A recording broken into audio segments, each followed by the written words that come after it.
Hello soldiers. இன்னொரு காலத்துல அருபு நாடி அசந்து போகும் அழகியாணி அப்படி ஜாலியா இருந்த மனுஷன் தான் நம்ம ட்ரிகர் சக்தி வாசு. இன்னைக்கு பாத்தீங்க அப்படின்னா காதர் பாயோட கைப்பொக்கோன்ற மாதிரி தலைவன் உருவே மாறி நான் சாக்லேட் பாய்லாம் இல்லடா ரக்கட் பாய்டான்ட்டு இவ்வளவு நடிச்சிருக்காரு. தலைவனை போட்டு எல்லாம் ப்ராப்ளம் வந்துட்டு இருக்காங்க. ஆன்லைன்ல உண்மையிலேயே ஒரு காலத்துல என்னதான் ஆச்சு, இதனால எப்படி இருந்த மனுஷன் இப்படி ஆயிட்டாரு அப்படின்றதான் இதுல தெளிவா பார்க்க போறோம். லைக் பண்ணீங்க, சப்ஸ்கிரைப் பண்ணீங்க. போராம சொல்ல நான் கதசாமி. இந்த ஷோ கோலிவுட் கதசாமி.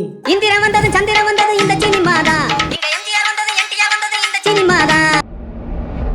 சக்தி வாசு பார்த்தீங்க அப்படின்னா இவர் தானே சம்பாதிச்சு தான் கையாலேயே வளர்ந்து சுயம்புவா வந்தவர்னா கிடையாது. இவர் பி வாசுன்ற ஒரு மிகப்பெரிய டைரக்டரோட பையன். அவரால் தான் இடு செய்யப்பட்டாரு சினிமாவுக்கு. இதனாலே மனுஷன் பார்த்தீங்கன்னா இப்ப இல்ல சின்ன வயசுலேயே நடிக்க வந்திருப்பாரு. பி வாசோட படங்கள்ல குழந்தை நட்சத்திரமா ஸ்டாரிங் ஆயிருப்பாரு. பிரபுவோட சின்ன தம்பி படம் இருக்கு இல்லையா, அந்த சின்ன தம்பி படத்துல ஸ்டார்டிங்ல பிரபுவோட சின்ன வயசு கேரக்டர் காட்டுவாங்க. அதை சின்ன வயசு கூட அடிச்சவர் இவர் தான். துளியிலி வானத்து விண்ணிலுக்கு அப்படின்னு வந்தது மனுஷன் தான். இது மட்டுமா நிறைய படம் நடிச்சிருக்காரு. இது நம்ம பூமின்னு கார்த்திக் படம், செந்தமிழ் பாட்டுன்னு ஒரு படம், ரிச்சா மாமான்ட்டு சத்யராஜ் படம், அப்புறம் நடிக்கணும்னு சத்யராஜ் படம். இந்த மாதிரி மொத்தம் 6 படங்கள்ல தலைவன் குழந்தை நட்சத்திரம் நடிச்சிருந்திருப்பாரு. பட் தலைவன் ஹீரோவா இடிஸ் ஆனது வளர்ந்ததுக்கு அப்புறம் நான் ஒரு ஹீரோடா அப்படின்னு எப்போ அப்படின்னு பாத்தீங்கன்னா தொட்டால் பூமரம் அப்படின்ற படத்தை தான். அந்த படம் பாட்டு வந்திருக்கும், அருபுனாடி அசந்து போகும் அழகியாணி.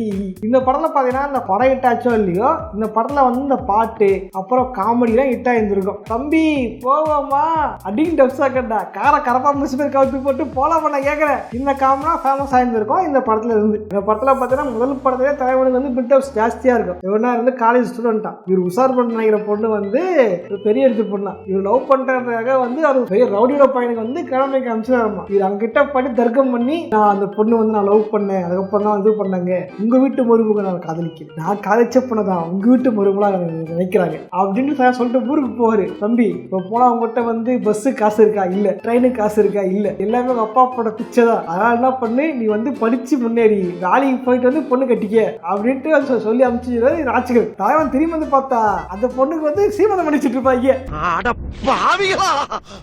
வாயில சுவிட்ட வச்சு வெடிய அடியில வச்சுட்டீங்களா. அப்புறம் ட்விஸ்ட் வைப்பாங்க, அப்படிலாம் இல்லப்பா சும்மா விளையாடணும் அப்படின்ட்டு. நம்புற மாதிரி இருக்காது, இப்போ மட்டும் சினிமா நம்பிதான் ஆகணும். அப்படியே வச்சுலாம் ஃபர்ஸ்ட் படம் கொஞ்சம் பேருக்கு குத்துச்சு. ஆனா என்ன பண்ணாங்க, தலைவன் தொடர்ந்து படம் நடிச்சிட்டு இருந்தாரு. சொன்னா மகேஷ், சரண்யா மற்றும் பலர் தெரியல தெரியாது. அப்புறம் ஆட்டநாயகன் ஒரு படம் தெரியல, இதுவும் தெரியாது. அப்புறம் நேத்தாலே இனிக்கும் இன்னொரு படம் அதுல செகண்ட் ஹீரோ வச்சிருந்திருப்பாரு. அதாவது தலைவன் பாடி ஆகிறாங்க படத்துல. அது நல்லா இருக்கும். அந்த படம் பார்த்திருக்கேன். அந்த படம் ஒரு மலையாள படம் ரீமேக், ஓகேவா? அதனால தெரிஞ்சிருக்கும். முக்கியமான பாட்டுல மேரே பியா மேரே பியா பியா ஓ அந்த பாட்டு ஃபேமஸ் ஆகிருக்கும். அது மட்டும் இல்லாமல் சன் பிக்சர்ஸ் வேறு போட்டு தேய்ச்சி ஃபேமஸ் ஆகி விட்டாங்க. சன் பிக்சர்ஸ் வாங்கல அப்படின்னா அதுவும் தெரிஞ்சிருக்காது. அதுக்கப்புறம் தலைவன் நடிக்கிறது படமே இல்லை. மற்ற படங்களில் போயிட்டு தானாவே தலையை காமிச்சிட்டு இருந்தாரு. சரியா சொன்னா கோபடத்தில் அகனகனகன்னு பாட்டு வந்திருக்கும். அதில் வந்துட்டு போயிருப்பாரு. யுவன் யுவதியை சும்மா கெஸ்ட் அப்பியரன்ஸ் கொடுத்துருப்பாரு. அதுக்கப்புறம் தலைவன் பெருசாக படமே இல்லை. 2012 தான் ஒரு படம், ஏதோ செய்தா என்னை அப்படின்னு ஒரு படம். அப்புறம் தற்காப்பு கூட ஒரு படம் பேர் தற்காப்பு, அவரே பாதுகாக்கல. அப்புறம் கானா ஃபிலிம் நடிச்சாரு சிவலிங்கா அப்படின்ட்டு. அதுல அவர் ஹீரோ கிடையாது, நம்ம ராகவாரன்ஸ் தான் ஹீரோ. தலைவன் முதல் முறையா பேய் எடுத்திருப்பா. அப்படி மனுஷன் அடிச்சு படம் ஓட மாட்டேங்குது, பேய் அடிக்கடி பேய் அடிச்சிருப்பா. அப்படி அந்த படம் டேரக்டர்னா நம்ம பி வாசு தான். அதனால தம்பி சும்மா வீட்டுல இருக்கே வா ரோல் தரவா ஆயுதெல்லாம் அடிச்சு கூடாது போல இருக்குது. இப்பயே அவரை சந்திரமுகி 2ல கூப்பிடல, அது சர்ச்சு கெடுத்ததே போதும். இவர் கெடுத்து இன்னும் படம் ஏற்கனவே படம் பார்த்து ட்ரமாட்டிக் ஆகிடுது. வேட்டையன் செங்கோட்டையன் பாஸ் அது டிவிக்கு அமைச்சர் பேரு 2016 சிவாஜி எடுத்தது கன்னடத்துல. அப்புறம் தமிழ் எடுத்துக்காரு போல. பட் தலைவன் இதுல பேயா அடிச்சு தமிழ்ல ஓடல படம் இல்ல ஓடிச்சு தியேட்டர் விட்டா நக்கல்யா அவனுக்கு.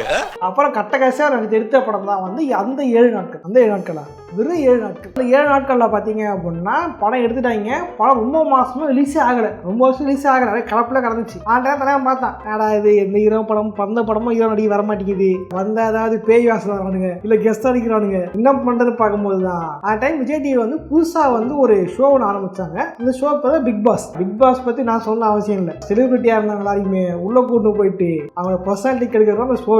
அந்த பிக் பாஸை பத்தி எந்த ஒரு முன்னறிவிப்புமே இல்லாம தலைவன் வந்து உள்ள போயிருந்திருப்பாரு. என்னதான் ஃபர்ஸ்ட் பிக் பாஸ் தான். சும்மா நானே கேமரா வச்சு இருப்பாங்களே, 24 மணி நேரம் கேமரா வச்சுக்கிட்டு என்ன பேசுறாங்க ஏது பேசுறாங்கன்னு ஒட்டி கட்டிட்டு இருந்தாங்க விஜய் டிவியில. அந்த டைம் வந்து ஓவியாவுக்கு வந்து பயங்கரமான fan base. Oviya army Julie எல்லாம் உள்ள பார்த்ததுக்கு முன்னாடி ஜூலி வந்து வீர மங்கைடா டம்புள்ளது ஒருத்திடா அப்படின்னாங்க. உள்ள போனதுக்கு அப்புறம் ஜூலியாவது கீழியாவது அப்படின்ட்டு எல்லாம் ஓவியா ஒரே சீசன்.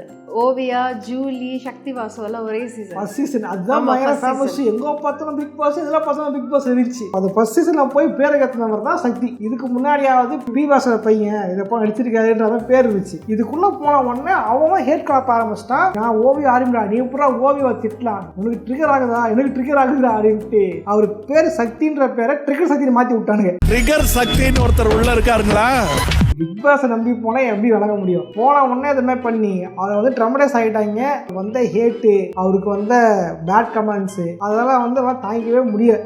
சொன்னால் அதுக்கப்புறம் என்னாச்சு அப்படின்னா, ஒரு நாள் வந்து ஒரு கார் வந்து தட்டுக்கதகாமல் ஓடுது. பொதுமக்களை இடிச்சுட்டு கார் போச்சு. பொதுமக்களுக்கு போய் இந்த காரை வந்து பாஞ்சு பிடி தடுத்தாங்க. காரை திறந்து பார்த்தா சக்தி இருக்காரு.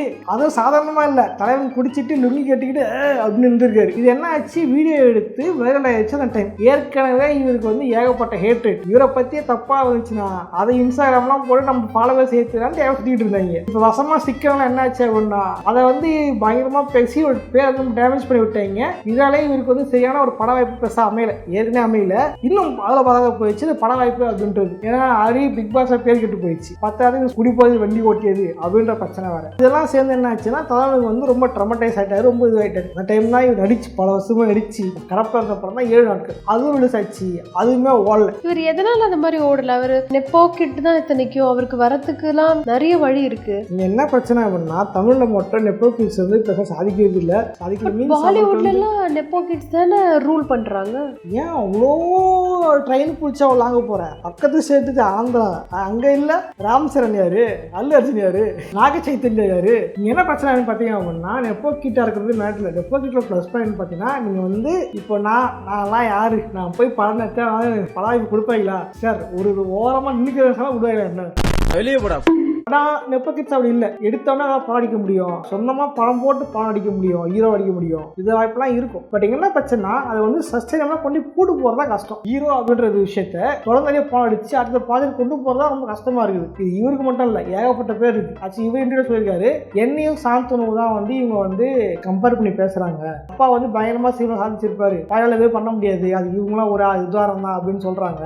நான் தோக்கம் நீங்கள் சொல்கிறதுக்கு அப்படின்லாம் வந்து கொஞ்சம் கோவப்பட்டு பேசியிருப்பாரு இன்டர்வியூவில். இந்த விஷயம் என்ன அப்படின்னா, நெப்போ கிட்ஸ் விஷயம் அப்படின்னா, இவங்களுக்கு பிரச்சனை வந்து மேபி உங்களோட பேரண்ட்ஸாவோ இல்லை தவறான கைடன்ஸாகவும் இருக்கலாம். உதாரணம் சொல்லலாம், இந்த மாதிரி பெரும்பாலும் நெப்போ கிட்ஸ் வந்து நிறைய ஹிட் பட்டதை மிஸ் பண்ணிருப்பாங்க. இவரே பார்த்தீங்க அப்படின்னா ஏகப்பட்ட ஸ்கிரிப்ட் மிஸ் பண்ணிருக்காரு. களவாணி இவருக்கு வந்த ஸ்கிரிப்டா, களவாணி இவர் தான் நடிக்க வேண்டியது, விமல் கேரக்டர்ல நடிக்க வேண்டியது இவரு தான். வருத்தப்படாத வாலிபர் சங்கம் எஸ்கேவோட ஆல் டைம் ஃபேவரட் மூவி, எனக்கு பயங்கரமான ஹிட்டான படம். அந்த படத்தை இவர் நடிக்க வேண்டியது. பட் இந்த படத்தில் செட் ஆகலான்னு தெரியல. நல்ல வேலை நீ எதுவும் பண்ணல. ஏன்னா அது கிராமத்தில் இருந்துன்னா ஒரு துணிப்படத்தை நடிக்க வேண்டியது, அது எஸ்கே கரெக்டாக செட் ஆயிருந்துச்சு. இவருக்கு செட் ஆகுமான்னு ஒன்றுதான். அவங்க மனதைரியத்தை நான் பாராட்டுறேன். இவரை போய் கேட்டிருக்காங்கல்ல. அப்புறம் ஓடாத படத்துல கூட 1000 விளக்குன்னு ஒரு படம் வந்துருக்கு. அப்புறம் நெஞ்சு இருக்கு மாதிரி மாம்பழம் விற்கிற கண்ணம்மா உன் மனசுக்குள்ள என்னம்மா யாருக்கு இல்லை கண்ணம்மா நீ அவரை கட்டிக்க சம்பந்தமா, அந்த படம் நெஞ்சு இருக்கு மாதிரி அதுவும் நடிக்க வேண்டிய படம் தானே. இவ்வளோ படம் வாய்ப்பு கிடைச்சோம், தலைவன் வேணாம் ஒதுக்குறது இல்லை. சினிமா வந்து இவரை ஒதுக்கிடுச்சு. வச்சு இது பெரும்பாலும் இந்த நெப்போ கிட்ஸ் கதை கட்டிங்கன்னு நினைச்சிங்களேன், அந்த படம் நடிக்க வேண்டிய படம் தான். இந்த மாதிரி ஆனா ஏன் நடிக்கல சொல்ல மாட்டாங்க. அதுக்கிட்ட வர ஸ்கிரிப்ட் எல்லாம் நடிச்சிட முடியாதுல்ல. மேபி அவங்க வேற படத்துல பிஸியா இருந்திருக்கலாம். அப்படின்னு பார்த்தா நல்ல படம் தான் விட்டுறது ஒரு பெரிய விஷயம் தானே. ஸ்கிரிப்ட் வந்து ஹீரோ அப்பா தான் கேட்பாங்களாமா. அது கேட்கும் போது வந்து எங்க அப்பா வேணான்னு சொல்லிட்டாரா இல்லை இவர் வேணான்னு சொல்லிட்டாரா தெரியல. நிறைய படத்தை மிஸ் பண்ணிட்டு இப்போ வந்து ஃபீல் பண்ணிட்டு இருக்காரு. இப்போ பார்த்தீங்க அப்படின்னா, நான் ரீஎன்ட்ரி கொடுக்குறேன், இது ரீஎன்ட்ரி அப்படின்னு சொல்லி வீடியோ பேசியிருப்பாரு. அப்படி ரீஎன்ட்ரி எப்படி வராரு அப்படின்னா, ஹீரோவா இல்லை வில்லனா 2 படத்துல வச்சிருக்காரு. ஒரு படம் அனலி நல்ல வில்லன் வச்சிருப்பாரு. பார்த்தீங்களா, தொண்டை கலகலன்னு பேசிட்டு தொண்டையில கிச் வட சார் வணக்கம், வட சார் வணக்கம், வட சார் அப்படின்ற மாதிரி பேசியிருப்பாரு இல்லையா. ஓட்டுறதுக்காரங்க அந்த படம் தான். இன்னொரு படம் பார்த்தீங்கன்னா கராத்தே பாபு, சேகர் பாபு வாழ்க்கை வராதுன்றாங்க. படப்பா திரும்ப ஆட்சி கலர் போட்டு பங்குவாங்க. கராத்தே பாபு இந்த படத்துல இவர் தான் வில்லன் அப்படின்றாங்க. இவர் தான் வந்து இன்டர்வியூ சொல்லியிருப்பாரு, கராத்தே பாபு படம் வருது, நான் தான் வில்லன், படம் கண்ணு ரீஎன்ட்ரியா இருக்கும் அப்படிலாம் சொல்லிட்டு இருக்காரு. இவர் பார்த்தீங்க அப்படின்னா இன்டர்வியூ நான் பார்த்த வரைக்கும் சொன்னது என்ன அப்படின்னா, நான் வாழ்க்கையில் தோற்றதே இல்லை, நான்லாம் ஸ்கூல் படிக்கும் போது காலேஜ் படிக்கும் போது பயங்கரமாக ரேங்க் எடுப்பேன், பயங்கரமாக படிப்பேன், ஸ்கூலில் தோற்று கிடையாது, காலேஜ் தோற்று கிடையாது, நான் எம்பிஏல 7th ரேங்க் ஹோல்டர்.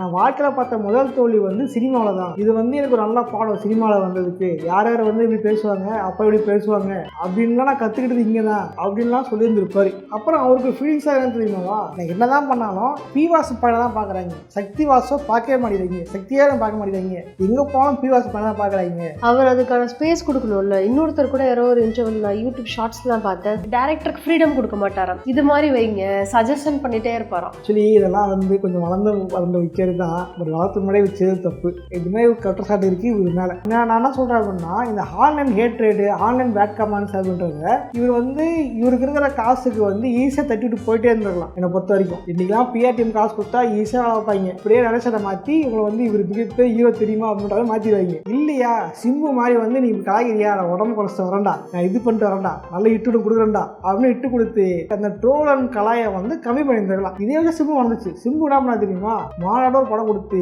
உடம்பு குறைச்சி கம்பேக் கொடுத்தாரு. மாடுக்கு அப்புறம் அந்த படம் ஓடலாம் இல்லைன்னு சொல்லல, பட் இருந்தாலும் வந்து அந்த ஹேட்ரேட்டோட காணாமல் போயிடுச்சு. இந்த காலத்தில் ஆச்சுன்னா வந்தா ராஜாவா தான் வரும்னு ஒரு படம். அந்த படத்தில் பார்த்தீங்க அப்படின்னா எனக்கு வந்து பால்லாம் ஊற்றாதீங்க, என் போஸ்டருக்கு பால் ஊற்றாதீங்க அப்படின்னாரு. எல்லாம் வந்து ட்ரோல் பண்ண ஆரம்பிச்சாங்க. என்னடா பால் ஊற்றாதீங்க சொன்னா பேசுறீங்களா, ஊற்றுங்க, அண்டாவே ஊற்றுங்க, ஃபுல்லாக அண்டே ஊற்றுங்க அப்படின்னு சொன்னதுக்கு அண்டா பால் அப்படின்னு போட்டு கலக்க ஆரம்பிச்சாங்க. ஒரு லெவலுக்கு மேலே அவரால் வந்து ஆன்லைன் இருக்கவே முடியல, ஏன் தாங்கவே முடியல. அதுக்கப்புறம் வந்து கம்பேக் கொடுத்தாரு. அந்த மாதிரி அதை கம்பேக் கொடுத்து திரும்ப வந்துருக்கலாம். ஸோ அப்படி ஒரு பார்க்காம இந்த ஆன்லைன் என்ற பெருசாக எடுத்தது தான் எனக்கு வந்து அவரோட இதுக்கு பிரச்சனை நினைக்கிறேன். ஈஸியாக வந்துக்கலாம் அந்த மாதிரி தான் இருக்குது. அது மட்டும் இல்லாமல் அவர் சொல்கிறது என் மூஞ்சி எனக்கே பார்க்க பிடிக்கல காலையில் அப்படின்ட்டு ரொம்ப ஒரு டிப்ரெஷனில் போனதான் கஷ்டமாக இருக்குது. ஸோ அதெல்லாம் மேட்டரே இல்லை, நல்ல படம் கொடுங்க, கண்டிப்பாக இது பண்ணுவாங்க. ஓகேவா, இந்த மாதிரி இந்த அக்கா பக்கம் நடிக்காதீங்க. பொதுவாக கணக்கிறது அக்காவை தான், அக்கா விட்டு கலாச்சிட்டு இருக்காங்க. இதுதான் வந்து சக்தி வாசோட பால் வாட்டப் பண்ணுற சக்தி. அதுதான் சக்தி வாசுக்கு என்ன ஆச்சு, என்ன வீடியோ இவரை பற்றி நினைக்கிறீங்க கமெண்ட் பண்ணுங்க. எப்போ கிட்ட இருந்தால் மட்டும்